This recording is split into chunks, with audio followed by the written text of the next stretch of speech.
दोस्तों एक बार फिर से स्वागत है आपका अपने चैनल स्मार्ट यू में, जहां पर मैं आपका होस्ट अमित आपके साथ नए नए तरीके देखते हैं स्मार्ट लाइफस्टाइल और स्मार्ट लाइफ को जीने के लिए। तो जैसे कि हम यहाँ देख सकते हैं, ये मैंने ऐप खोला है माइक्रोसॉफ्ट एक्सेल का। ये माइक्रोसॉफ्ट एक्सेल का लैपटॉप या कंप्यूटर वाला वर्जन नहीं है, ये है मोबाइल वर्जन, जिसको आप यूज़ करके कभी भी कहीं भी एक्सेल शीट को यूज़ करके डेटा को कंप्यूट कर सकते हैं। और इससे आपके पास हमेशा डेटा अवेलेबल रहता है, जिससे कि आप एम्पावर्ड फील करते हैं, काफ़ी फील करते हैं कि सब कुछ आपके कंट्रोल में है। चलिए शुरू करते हैं। एक नई फ़ाइल अगर हमें को बनानी है तो हम उसको ये प्लस पे साइन करेंगे। इसमें ये हमसे पूछेगा कि आपको टेम्पलेट यूज़ करना है, जो कि यहाँ काफ़ी सारे टेम्पलेट्स दिए गए हैं, या आपको अपनी तरफ से ही कुछ बनाना है।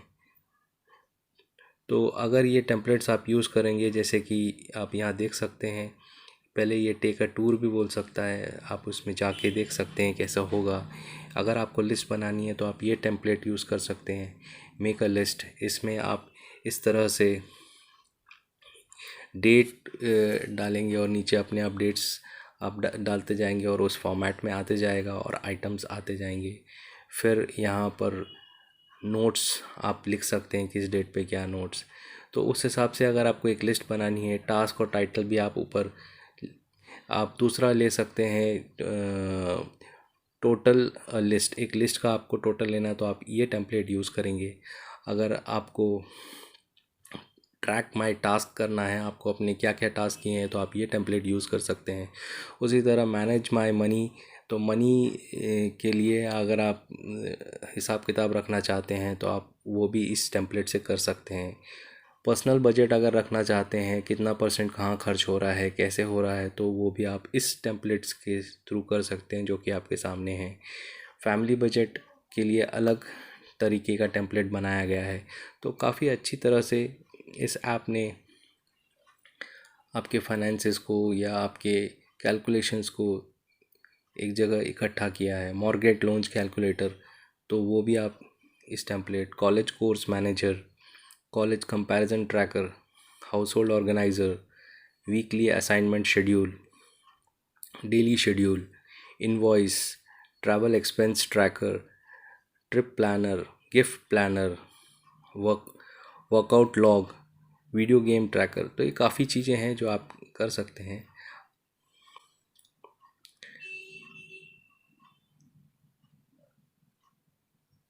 तो मैंने सिलेक्ट किया है कि मैं इस डिवाइस में ही बनाना चाहता हूँ। एक ब्लैंक वर्कशीट मैंने चूज़ की है, तो ये खुल गई है मेरे सामने।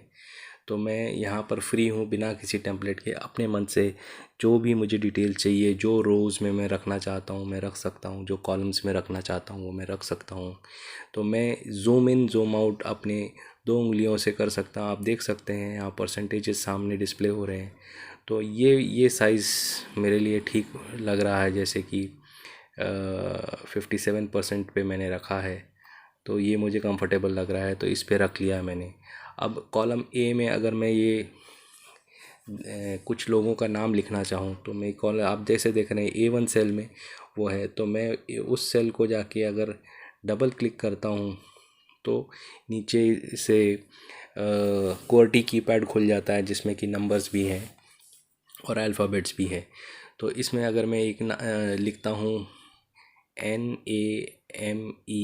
नेम्स, तो उसके बाद में अगर एंटर बटन दबाता हूँ तो ये एक सेल नीचे आ जाता है। उसके बाद नेम्स में कुछ भी लिख सकता हूँ, जैसे कि रवि, उसके नीचे लिखूँगा राधा, उसके नीचे लिखूँगा कृष्णा, उसके नीचे लिखूँगा आकाश, और उसके नीचे लिखूँगा आशीष।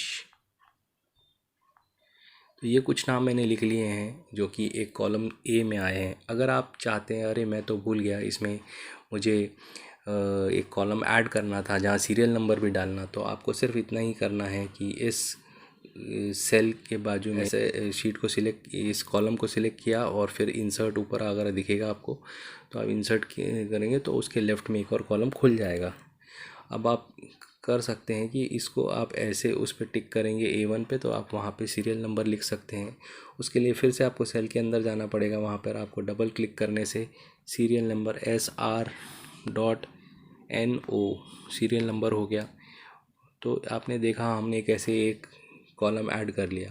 अब सीरियल नंबर में आप 1 डालोगे, फिर एंटर दबा के 2, फिर एंटर दबा के 3। अब ये कम नंबर है इसलिए हम इसमें कोई वो नहीं है, ऑटोमेटिकली वो स्मार्टली जैसे आपने देखा वो समझ गया कि मैं नंबर्स डाल रहा हूँ। न्यूमेरिकल फॉर्मेट में चला गया और ये आप देखिए ये हो गया। अब इस कॉलम को चाहे तो आप हाइड कर सकते हैं, हाइड का बटन दबा के ये पूरा कॉलम हाइड हो जाएगा। और वैसे ही आप अगर इसको बैक करोगे तो ये वापस आ जाएगा। इसका नाम अब हो गया है बुक 1। आप या फिर आप ये बुक 1 के ऊपर जाके टैप करोगे तो इस तरह से ऊपर हाईलाइट हो जाता है। अब आप चाहे तो इसका नाम लिख सकते हैं प्रैक्टिस। देखिए ये आप रेडीली आप कहीं पे ट्रैवल कर रहे हैं तभी भी आप हाथ में रख के एक छोटे से डिवाइस को, आपको कोई तकलीफ़ नहीं होगी, आप आराम से इसको। अभी आपने उसका नाम चेंज कर दिया, ऊपर आप देखेंगे practice session saved, auto saved हो जाता है। उसके बाद आप चाहेंगे कि नेम्स के सामने आप कुछ सब्जेक्ट्स के मार्क्स अगर लिखना चाहें तो जैसे फॉर एग्ज़ाम्पल इंग्लिश ENG, तो वहाँ पहले ही आप देखोगे इंग्लिश लिखा आ गया, आपको पूरा लिखने की ज़रूरत नहीं पड़ी, इंग्लिश टाइप किया। फिर आप नेक्स्ट कॉलम में जाने के लिए आप ये एरो की है जो उस दबाया तो नेक्स्ट में चला गया। अगर आप कहना चाहते हैं हिंदी के मार्क्स चाहिए तो हिंदी भी आ गई। उसके बाद आपने मैथ के मार्क्स लिए, मैथमेटिक्स के, तो मैथ, तो इसमें मैथ्स आ गया। चौथा आपने एग्जाम्पल लिया हिस्ट्री, तो HIST लिखोगे तो वहाँ हिस्ट्री भी आ गया, उसको टाइप करो तो वहाँ वो टाइप हो जाता है। आप यहाँ पे रॉन्ग और राइट 2 है तो सब कुछ करेक्ट है तो आप राइट को क्लिक कर दीजिए। फिर आप यहाँ पे मार्क्स अगर लिखना चाहते हैं फॉर एग्ज़ाम्पल तो आप उस कॉलम को कीजिए, उसको फिर डबल टैप कीजिए तो वापस से आपका QWERTY कीपैड और न्यूमेरिकल्स वापस ऊपर आ जाएगा।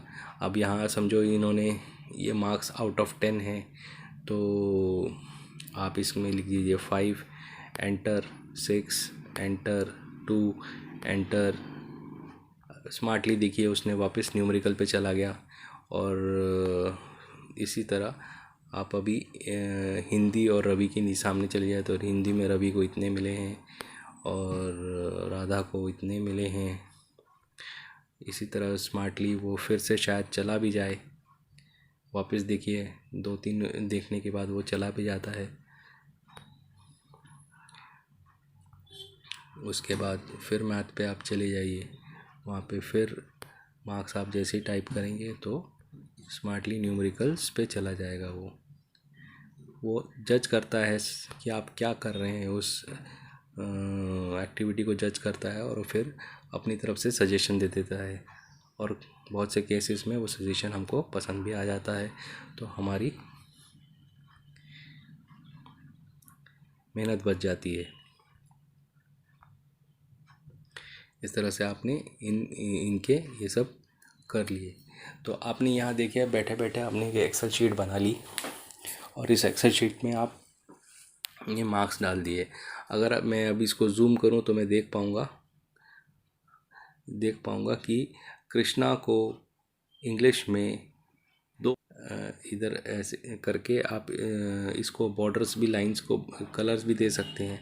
आपने फिल कलर किया, उसका कलर आ गया। हिंदी को आपको दूसरा कलर देना है, अपने कलर में जाइए और ऐसे करके उसमें आपने हिंदी में आपने ग्रीन देना है तो वहाँ ग्रीन आ जाएगा। पर ये हमने यहाँ कॉलम सेलेक्ट नहीं किया था इसलिए एक ही सेल आया, तो अभी हम फिर से कॉलम सेलेक्ट करेंगे और फिल कलर में जाएंगे तो पूरा कॉलम देखिए हो गया। उसी तरह फिर से कॉलम सेलेक्ट करेंगे, फिल कलर में जाएंगे और यहाँ हम कोई और ब्लू कलर सेलेक्ट करेंगे तो ये पूरा कॉलम ब्लू हो गया।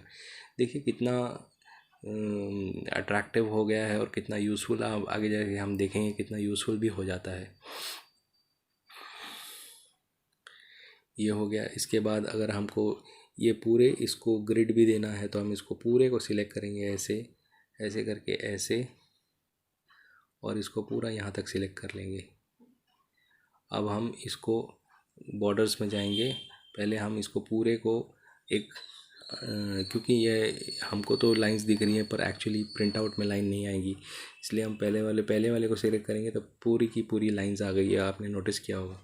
अभी इसी सिलेक्शन को अगर हमको आउटर में बॉर्डर देना है तो हम पहले उसको ऐसे कर लेंगे। तो अब ये देखिए, अब आउटर लाइन गाढ़ी हो गई है, बाकी डार्क दिख रही है, बाकी नहीं दिख रही है, तो बाकी अंदर की थोड़ी सी लाइट है। उस हिसाब से हम वैसे ही वापस इधर जाएंगे, इसको ऐसे सिलेक्ट कर लेंगे तो हम इसको भी एक बॉर्डर दे पाएंगे। तो यहाँ का यहाँ बॉर्डर में ऐसे करके अब ये अंदर की लाइन भी हो गई है। तो यहाँ आप देखिए बॉर्डर लाइंस ऊपर के जितने हेडर्स हैं उनमें आ गई है और पूरे टोटलिटी में एक बॉर्डर लाइन आ गई है।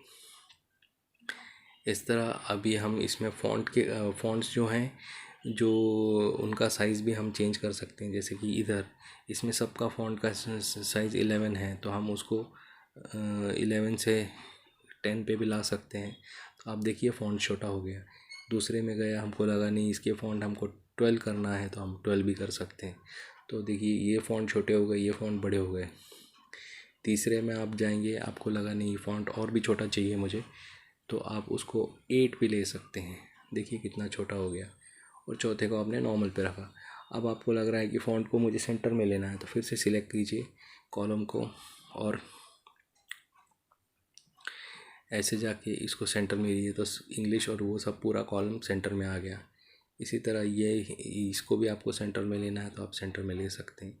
तीसरे को आप लेना चाहते हैं लेफ़्ट में तो आप लेफ़्ट वाला दबाइए तो ये लेफ़्ट में आ जाएगा। ठीक है। चौथे को आपको फिर से एग्जाम्पल सेंटर में लेना है या वहीं रखना है, कॉर्नर में रखना है इस कॉर्नर में, तो आप देखिए हिस्ट्री उस कॉर्नर में चला गया। तो इस तरह आप चेंजेस कर सकते हैं। तो आज के लिए हम इसको इतना ही रखते हैं, अगले सेशन में हम इसको आगे और बढ़ाएंगे।